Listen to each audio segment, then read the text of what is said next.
আমরা আজ কৃষি প্রতিবেদনে আমরা এসেছি বগুড়ার সদরের লাহিড়িপাড়া ইউনিয়নের কাজীনউল গ্রামে।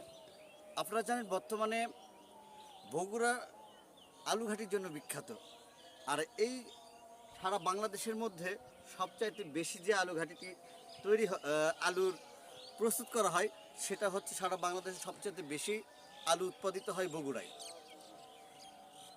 আমাদের বগুড়ার এই লাহিড়িপাড়া ইউনিয়ন পার্শ্ববর্তী শেখেরকুলা শাখারিয়া ইউনিয়নের প্রত্যেকটি মাঠে আপনারা দেখবেন, লক্ষ্য করা যায় যে আলুর প্রচুর পরিমাণ কিন্তু আবাদ হয়েছে।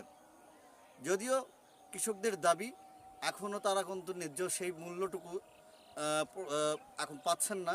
যদিও বাজার শুরুর দিকে ঊর্ধ্বগতি ছিল, এখন আস্তে আস্তে কিন্তু আলুর দাম কিন্তু কমছে।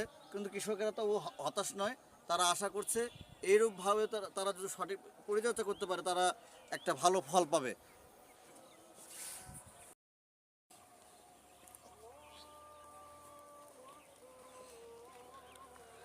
দিগন্ত পথ জুড়ে শুধুমাত্র আলু আর আলু। দেখেন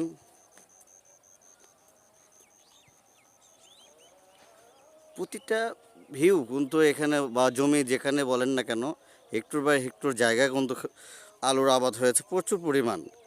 এবং দুই একটা জমি পড়ে আছে যেগুলো পড়ে নেই, সেখানেও কিন্তু আপনার পেঁয়াজের চাষ হয়েছে। এটা বগুড়া সদরের শেখেরকুলা এবং লাহিড়িপাড়া ইউনিয়নের সীমানাবর্তী এলাকা। আমরা আপনাদেরকে এই ভিডিও ফুটেজের মাধ্যমে দেখাবার চেষ্টা করছি শুধু।